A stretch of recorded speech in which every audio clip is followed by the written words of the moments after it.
네, 1983년 이후 한국인 사망률 1위, 바로 암입니다. 생존율도 꾸준히 증가하고 있지만 여전히 가장 위협적인 질병이죠.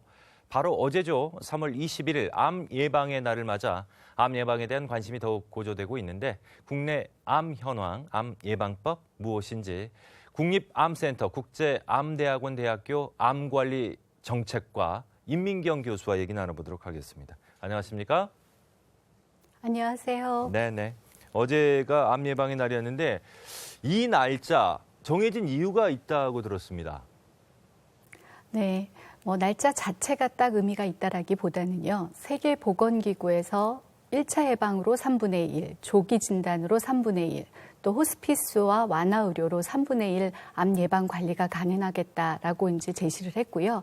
그에 따라서 각 3분의 1씩 줄어드는 암의 부담과 위험을 상징하는 의미로 3월 21일을 암 예방의 날로 정하게 되었습니다. 네, 그렇군요. 자, 우리나라 암 발생 추이 어떤지 좀 말씀해 주시겠어요? 많이 줄어들지 않았나요? 어떻습니까? 예, 맞습니다. 지난 한동안 동안은 저희가 굉장히 많은 암들이 발생을 하고 암 발생 증가가 큰 문제가 되어 왔습니다만 이제 보건복지부 한국중앙암등록본부의 통계에 따르면 이제 최근 들어서 저희가 갑상선암 또 대장암 위암, 간암 등을 중심으로 해서 암 발생들이 2012년도부터 감소되기 시작을 하고 있고요. 그중에서도 특히 이제 남성의 전립선암이라든지 여성의 유방암 같은 경우들도 각각 2009년도와 2005년도부터 감소 추세가 둔화되거나 아예 또 증가되지 않는 추세를 보이고 있고요. 대장암 같은 경우에는 2011년도에 발생 자체가 확연하게 감소되는 그런 양상을 보이고 있습니다. 그리고 또 더불어서 암 환자의 생존율도 굉장히 많이 증가를 하고 있는데요. 최근 통계에 따르면 70%가 지금 생존하고 있는 거로 알려지고 있고요. 따라서 예전에 암에 걸리면 10중 8구는 죽는다 했는데요. 이제는 10중 7 이상이 산다 이렇게 얘기할 수 있을 것 같습니다. 네. 예.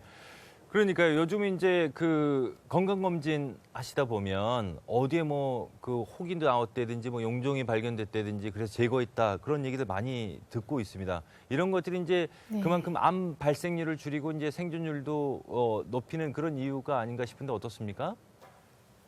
예, 맞습니다.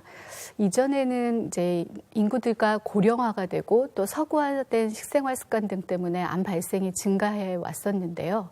이제 최근 들면서 아시는 바와 같이 여러 가지 암 위험 요인에 대한 예방 노력들, 예를 들면 흡연하시는 분들이 금연을 한다든지 운동을 열심히 한다든지 이런 노력 등을 통해서 암 발생이 감소되는 부분이 있고요. 또 국가에서는 암 조기 검진 프로그램을 운영을 해서 실제 암에 대한 조기 진단은 물론이고 암들에 있어서의 정구 병변에 해당되는 대장암의 용종이라든지 위암의 전암 병변들을 미리 진단을 해서 아예 암 발생 자체를 감소시키는 그런 효과적인 일들을 진행을 하고 있습니다. 그 외에도 이제 우리나라에서 그간의 많은 암 진단과 치료 노력을 통해서 예를 들면 유전자 검사라든지 또 표적 항암제라든지 그다음에 면역 치료제라든지 이런 것들이 개발이 되어서 새로운 치료 기법들이 도입이 되고 있고요. 또 다학제 진료가 확대되면서 치료의 성적들이 향상되는 등 굉장히 생존율을 증대시킬 수 있는 많은 요소들이 생겨나고 있습니다. 그러니까요. 그러니까 예전에는 암 걸렸다 그러면 다들 그냥 치유하기 힘든 이 정도 생각했는데 요즘은 웬만한 암 같은 경우는 또 치유가 돼서 잘 사시는 분도 많이 보거든요. 네. 가장 생존율이 높은 암 어떤 암인지 그 이유도 좀 궁금합니다. 네, 최근 2010년도에서부터 2014년도 저희 생존율 통계를 보면 남녀 합쳐서 갑상선암의 생존율이 가장 높은 것으로 알려져 있습니다. 이제 갑상선암을 제외하는 경우에 있어서는 남성 같은 경우에는 전립선암이라든지 신장암이라든지 방광암, 대장암 이런 것들이 생존율이 높은 암들이고요. 여성의 경우에 있어서는 유방암, 자궁경부암 또 역시 대장암, 위암 이런 것들이 생존율이 높은 암으로 알려져 있습니다. 근데 이제 어찌됐건 여전히 생존율이 가장 낮은 치유하기 쉽지 않은 그런 암도 있지 않습니까? 그리고 이런 것들은 언제쯤 정복이 또 가능할까요? 어떻게 보십니까? 네, 맞습니다. 많은 분들이 걱정을 하시고 또 말씀들을 하시는 암들 중에 생존율이 좋지 않은 암들이 있습니다. 예를 들면 췌장암이라든지 폐암이라든지 간암이라든지 또는 담낭이나 담도암에 생기는 암들은 사실 진단이 되더라도 치료 경과가 좋지 않거나 치료하더라도 예후가 좋지 않은 경우가 많고요. 진행 속도도 빨라서 굉장히 생존율이 좋지 않은 부분이 있습니다. 더더군다나 이런 이제 암들의 경우는 앞서 말씀드렸던 우리나라의 5대 호발암과는 달리 쉽게 조기 진단할 수 있는 방법들이 이제 마련되어 있지 않은 부분들도 문제입니다. 그래서 향후 이런 진단도 어렵고 또 치료도 어려운 암종들에 대한 진단법의 개발과 또 치료 성적을 높일 수 있는 치료제들의 개발 이런 것들을 위해서 많은 연구자분들이 함께 노력해주고 계십니다. 네. 자, 여전히 이제 한국인의 사망률 1위가 암이다 보니까 국가적인 차원에서 다양한 관리 시스템들 지금 강구하고 있는데 성과가 좀 있었다고 보십니까? 네, 암이 사망 원인 1위이고 그래서 국가에서도 굉장히 많은 관심을 보이고 그간 많은 노력을 해왔습니다. 1996년도에 우리나라의 제1차 암관리 종합계획이 시작이 되어서 암 관리를 위한 여러 가지 국가 기반을 마련을 하였고요. 연이어서 제2차 암관리 종합계획 10년 동안에 저희가 암등록 사업이라든지 암연구라든지 이런 것들을 통해서 암관리의 기반을 만들고요. 그 외에도 1차 예방, 조기 진단, 완화 의료 이런 부분에 있어서 굉장히 많은 노력을 기울여 왔습니다. 그리고 국민들의 인식 전환을 위해서 암 예방 교육 홍보 등에 대한 노력도 상당 부분 기울여 왔습니다. 그 결과가 앞서 말씀드렸던 것처럼 저희가 생존율 향상으로 이어졌고요. 우리나라의 암 생존율 70%라는 성과는 아마 전 세계적으로도 가장 높은 수준의 생존율이라고 말씀드릴 수 있을 것 같습니다. 그래도 우리 국민들은 이제 완전 정복까지 기대를 하고 있죠. 그런 날이 빨리 오길 모든 국민들이 바라겠지만 올해 이제 새롭게 추진되는 이제 암 관련 정책 중에서 주목할 만한 정책이 있다면 어떤 것들이 좀 있을까요? 네.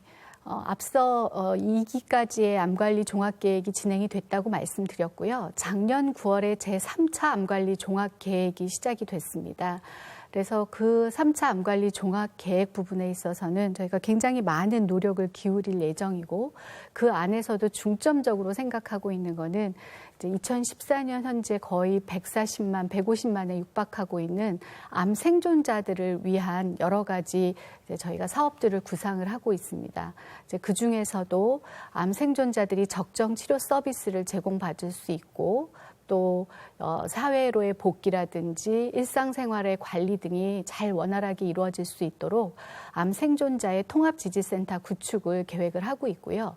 그 외에도 그간에 국가 단위에서 검진이 이루어지지 못하고 있었던 폐암 검진에 대한 시범 사업을 통해서 저희가 폐암 검진 사업을 도입할 예정으로 있습니다. 그 외에도 호스피스 완화 의료 서비스의 질 향상이라든지 암 환자 치료비 지원 서비스에 대한 향상이라든지 이런 것들을 위해서 굉장히 많은 노력을 정부와 전문가들이 기울일 예정입니다. 지금 그 폐암 검진을 추진하고 있다고 그랬는데 이게 실제로 이제 폐암을 건강검진이나 등등해서 포함시킨다는 그런 얘기신가요? 네. 현재까지는 5대암 안에 폐암 검진은 포함되어 있지 않은데요. 흡연을 굉장히 많이 하시는 흡연 고위험군을 중심으로 해서 시범 사업이 진행될 예정입니다. 시범 사업의 결과를 토대로 해서 적정한 프로그램을 만들어서 앞으로 폐암 검진 부분에 대한 것도 국가 검진 프로그램에 도입할 예정을 가지고 있습니다. 그렇군요. 자, 어찌됐건 이제 암에 걸리면 이 치료비나 여러 가지 부분에서 힘들어하시는 분들 많죠. 특히 취약계층 그런데 이분들을 위한 암 관리 정책도 따로 마련이 돼 있다고 들었습니다. 네, 잘 아시는 것처럼 국가에서 여러 가지 암관리 프로그램들이나 사업들을 시행하시게 될 때 가장 우선으로 고려하는 것이 저소득층이라든지 소아암 환자라든지 이런 취약계층들이라고 보실 수 있습니다. 그래서 실질적으로 현재까지 진행되어 온 국가암 조기검진 사업도 초기 시작할 때 의료급여 수급자를 중심으로 해서 먼저 시작이 됐고요. 현재는 국민건강보험공단 하위 50%에 해당되는 대상자들에게 무료로 서비스를 제공하고 있고요. 그다음에 암 환자 치료비 지원 서비스 같은 경우도 이제 저소득층의 암 환자들이 치료를 위한 경제적 부담을 좀 덜 느끼고 치료 성적을 좀 향상시키는 데 도움이 될 수 있도록 하기 위해서 치료비 지원을 하는 것을 사업의 목표로 두고 진행해 왔습니다. 예. 우리 임 교수님 작년 요맘때도 저희 방송에 이제 출연을 하셔가지고 암 예방 수칙 소개해 주셨잖아요. 올해도 한번 좀 네. 말씀해 주시죠. 네. 암 예방 수칙 이제는 굉장히 많은 분들이 알고 계십니다. 50-60% 이상 되시는 국민들이 수칙이 있다라는 정도는 알고 계시는데요.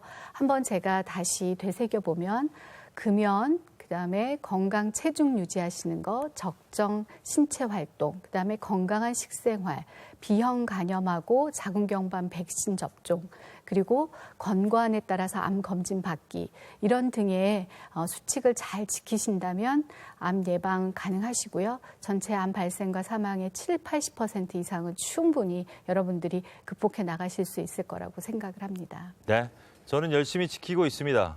금연 그리고 네. 운동, 체중 유지 노력하겠습니다. 자, 예방하지 못했다면 이제 조기 검진이 중요한데요. 하지만 이제 검진비가 부담스러운 분들도 좀 계실 것 같은데 좀 더 저렴하게 검진 받는 방법 없을까요? 네, 사실 개인 단위로 이제 사립병원이나 이런 병원에 직접 가셔서 검진을 받으시는 경우에는 상당히 비용이 많이 드는 것이 사실입니다. 네, 앞서에서도 소개해드렸지만 국가암 검진 프로그램에서는 5대암에 대한 검진을 제공을 해드리고 있고요. 건강보험 가입자 하위 50%에 대해서는 거의 무료로 제공을 해드리고 있고 상위 50%에 대해서도 본인 부담금 10% 정도만 제공을 하시면 부담을 하시면 실제 이제 검진을 받으실 수 있는 부분이 있습니다. 그래서 이러한 국가암 검진 프로그램을 활용하셔서 검진을 받으시고 또 건강도 유지하시는 것이 비용을 절약할 수 있는 방법이라고 생각됩니다. 네. 요즘 이제 질병에 걸리면 인터넷 등등으로 많이 검색을 해서 이제 지식을 쌓는 경우가 많은데 암과 관련한 다양한 정보들 한 번에 확인할 수 있는 방법도 있다고 들었습니다. 네, 보건복지부의 위탁으로 국립암센터에서 국가암정보센터를 운영하고 있습니다. 국가암정보센터는 전화와 인터넷을 통해서 암 예방, 진단, 치료, 호스피스, 완화의료, 또 암 환자의 삶의 질, 굉장히 다양한 영역에 대해서 다양한 정보들을 제공을 하고 있고요. 여러 가지 교육 자료라든지 지침서들을 또 함께 제공하고 있어서 굉장히 많은 도움이 되실 거라고 생각됩니다. 더불어서 이제 전화를 거셔서 상담을 하시는 경우에는 전문 간호사 상담사와 함께 여러 가지 정보도 함께 논의하실 수 있고 또 정서적 지지도 받으실 수 있어서 암 환자분들께는 큰 도움이 될 것이라고 생각을 합니다. 네, 젊은 분들 같은 경우 이제 국가암정보센터 홈페이지를 이용하시면 될 것 같고 인터넷이 좀 자유롭지 않으신 분들은 국가암정보센터 상담센터죠. 1577-8899로 전화하시면 전문 상담사가 상담을 해준다고 합니다. 유용한 정보가 될 것 같습니다. 자, 마무리 질문을 드려야 될 것 같은데 우리 국민들의 건강한 삶을 위해 마지막으로 당부하고 싶은 말씀 있으시면 한 말씀 부탁드리겠습니다. 네. 사실 국가에서 굉장히 많은 서비스를 개발하고 연구자들이 좋은 진단 치료법들을 개발해서 제시하고 있습니다. 하지만 우리 스스로가 개인 단위에서 할 수 있는 암을 막기 위한 노력, 그것이 가장 중요하지 않을까 이런 생각을 해보고요. 그 시발점이 국민암 예방 수칙을 실제 실천하시는 거라고 생각합니다. 오늘 국민암 예방 수칙 한번 점검해 보시고요. 나의 생활 습관은 수칙에 비해서 어떤지 그리고 어떻게 잘 지켜나갈 수 있는지 한번 다짐해 보시는 하루가 됐으면 좋겠습니다. 네, 우리 이제 시청자 여러분도요. 국민 암 예방 수칙 꼭 확인하고 실천해서 암 걱정 없는 건강한 삶 누리시기 바랍니다. 교수님 오늘 바쁘신데 이렇게 시간 내서 고맙습니다. 네, 감사합니다. 네.